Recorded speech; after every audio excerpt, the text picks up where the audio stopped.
بسم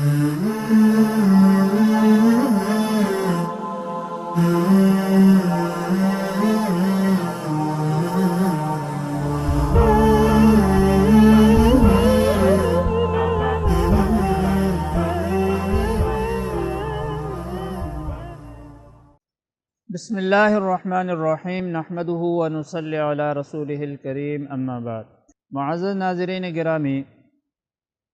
پروگرام اسوہ رسول اکرم صلی اللہ علیہ وسلم میں ہم آپ کی خدمت میں حاضر ہیں۔ معزز ناظرین، آج کے اس پروگرام میں ہم حضرت صلی اللہ علیہ وسلم کے فقر کے متعلق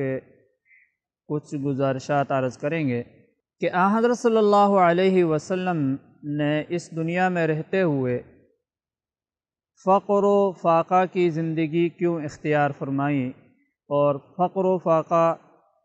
حضرت صلی اللہ علیہ وسلم کیوں برداشت کرتے تھے۔ علامہ قسطلانی رحمۃ اللہ تعالی علیہ، جو کہ بخاری شریف کے ایک بہت بڑے شارح ہیں، وہ فرماتے ہیں کہ ہم دیکھتے ہیں حضرت صلی اللہ علیہ وسلم کی زندگی کے حوالے سے تو ہمیں دو پہلو ملتے ہیں۔ ایک یہ کہ حضرت صلی اللہ علیہ وسلم ایک طرف تو یہ حالت ہے کہ آپ اپنے جو صحابہ ہیں، جو غریب لوگ ہوتے تھے، ان کو بہت زیادہ مال دیتے ہوئے نظر آتے ہیں کہ ایک دیہاتی کو پوری بکریوں کا ریوڑ دے دیا اور ایک صحابی کو 100 اونٹ دے دیے اور کسی کو ہزاروں درہم دے دیے، کسی کو 1000 دینار دے دیا۔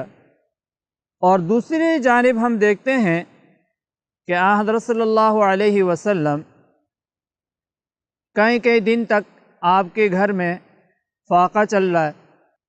تو اس سے عجیب سی ایک بات لوگوں کے ذہن میں آتا ہے کہ یہ کیا معاملہ ہے۔ تو فرماتے ہیں کہ حضرت صلی اللہ علیہ وسلم کا جو فقر و فاقہ تھا یہ اختیاری تھا، اور حضرت صلی اللہ علیہ وسلم کے پاس جب بھی مال آتا تھا تو بجائے آپ صلی اللہ علیہ وسلم اس کو اپنے لیے رکھنے کے، وہ مال اٹھا کے دوسروں کو دے دیتے تھے، یعنی اپنی ذاتی جاگیر نہیں بڑھاتے تھے،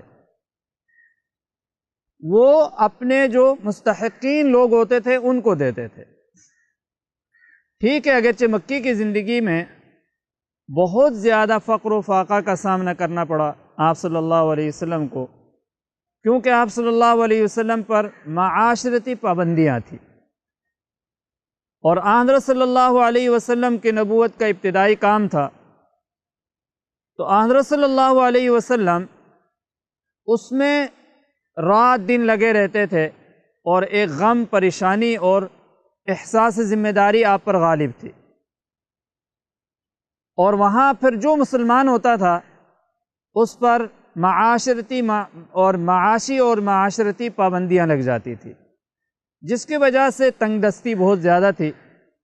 لیکن جس وقت آپ صلی اللہ علیہ وسلم مدینہ منورہ تشریف لائے اور آپ کے صحابہ مدینہ منورہ تشریف لائے، اور پھر انصار نے آپ لوگوں کی مدد کی،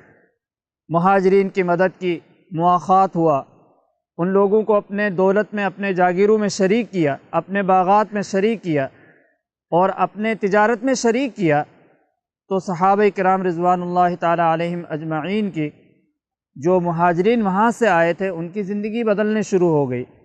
اور بے شمار لوگ قابل ذکر ہیں، حضرت ابوبکر صدیق رضی اللہ تعالی عنہ، حضرت عثمان رضی اللہ تعالی عنہ، حضرت عبد الرحمن ابن عوف رضی اللہ تعالی عنہ، اور اس طرح کئی صحابہ بہت مالدار ہوئے، اور انہوں نے اپنے مال دین پر خرچ کیا، اللہ کے دین کی سربلندی کے لیے خرچ کیا۔ اس کے واقعات تاریخ کے اندر بھرے پڑے ہوئے ہیں، لیکن اس کے باوجود حضرت ام المومنین عائشہ صدیقہ رضی اللہ تعالی عنہا اپنے بھانجے حضرت عروہ ابن زبیر، حضرت اسماء بنت ابی بکر کے بچے ہیں، ان سے کہنے لگے کہ بیٹا، ہم نے تو وہ دن بھی دیکھے کہ دو مہینے ہم روزے سے ہوا کرتے تھے۔ تو کہنے لگے امی گزارا کس پہ ہوتا تھا؟ تو فرمایا کہ بھائی کھجور ہوتے تھے، کھجور اور پانی پہ گزارا کر لیتے تھے، اور کبھی ایسا بھی ہوا کہ کھجور نہیں ہوئے، صرف پانی پی لیا اور روزہ رکھ لیا۔ تو وہ فرماتے ہیں کہ آن حضرت صلی اللہ علیہ وسلم کا یہ جو فقر ہے یہ اختیاری تھا، ورنہ آن حضرت صلی اللہ علیہ وسلم کی دوسری طرف آپ کے جو نا سخا، جود و سخا کو دیکھو تو انسان حیران ہو جاتا ہے۔ اور یہ فقر و فاقہ آن حضرت صلی اللہ علیہ وسلم جو اختیار سے، اپنے چاہت سے اس کو اختیار کیے ہوئے تھے، اس کی وجہ یہ تھی کہ تاکہ ایثار کا جو نا جذبہ پیدا ہو جائے، دوسروں پر خرچ کرنے کا جذبہ پیدا ہو جائے، اور خود اپنے نفس کو قابو کرنے کا اور اس پر جو نا کنٹرول کرنے کا کیا ہو جائے، اس کی تعلیم ہو جائے، اس کی تربیت ہو جائے۔ تو اصل حضرت صلی اللہ علیہ وسلم کا جو فقر و فاقہ اختیار کرنا تھا تو یہ اندر کے تزکیے کے اعتبار سے